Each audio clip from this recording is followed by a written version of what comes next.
L'Église catholique fait mémoire de saint Ulrich et de martyrs de Syrie. Saint Ulrich.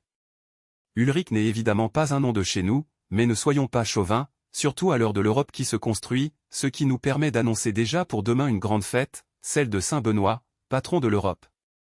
Ulrich fait partie de cette longue litanie qui doit nous devenir familière, celle des saintes et des saints de l'Europe, d'autant plus qu'il était membre comme moine de l'ordre prestigieux de Cluny qui s'attacha à revenir à l'esprit de la règle de Saint Benoît et rayonna d'une grande lumière sur tout notre Occident, au début du Moyen Âge. Le moine Ulrich fut chargé par son ami Hugues, évêque de Grenoble, lui-même ami de Bruno qui l'aida à fonder en Isère la Grande Chartreuse, de rédiger les constitutions de la réforme de Cluny. Avant de se faire moine bénédictin, Ulrich avait été page et secrétaire de l'impératrice Agnès, mère de l'empereur germanique Henri IV, celui qui dut prendre le chemin de Canossa pour aller faire amende honorable au pape Grégoire VII. Né à Ratisbonne vers 1020 en Allemagne, Ulrich s'était fait moine à Cluny, dans notre Saône-et-Loire, en 1052. Par la suite, il fonda des monastères dans le canton de Berne, en Suisse, puis en Allemagne à Zell, d'où il entra dans la vision de Dieu le 10 juillet 1093. Célébrons les saints et saintes de Dieu dont la vie et la mort ont crié Jésus-Christ sur les routes du monde et de l'Europe. Nous fêtons aujourd'hui Ulrich, dont le prénom, parfois Ulrich ou Ulrich, symbolique de fermeté et de fidélité inébranlable, fait référence, d'après l'étymologie germanique, à un patrie royal. Martyr de Syrie. Alors que depuis des siècles, les enfants d'Abraham vivaient en paix en Syrie, une vague de fanatisme s'abat sur des chrétiens de Damas, au milieu du XIXe siècle. 8 franciscains et 3 chrétiens maronites sont mis à mort en 1860, malgré les démarches du courageux émir Adébé el-Kader. Saint Ulrich, martyr de Syrie, priez pour nous. Évangile. Vous avez reçu gratuitement, donnez gratuitement. Alléluia.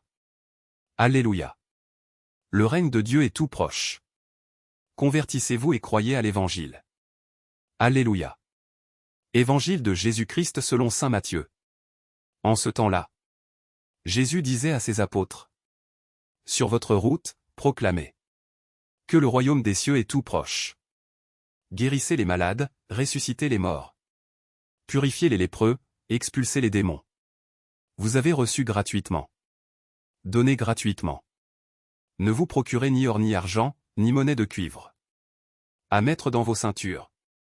Ni sac pour la route. Ni tunique de rechange. Ni sandales, ni bâton. L'ouvrier, en effet, mérite sa nourriture. Dans chaque ville ou village où vous entrerez. Informez-vous pour savoir qui est digne de vous accueillir. Et restez là jusqu'à votre départ. En entrant dans la maison, saluez ceux qui l'habitent. Si cette maison en est digne, que votre paix vienne sur elle. Si elle n'en est pas digne, que votre paix retourne vers vous. Si l'on ne vous accueille pas, et si l'on n'écoute pas vos paroles, sortez de cette maison ou de cette ville, et secouez la poussière de vos pieds. Amen, je vous le dis. Au jour du jugement, le pays de Sodome et de Gomorrhe sera traité moins sévèrement que cette ville. Acclamons la parole de Dieu. Louange à toi Seigneur Jésus.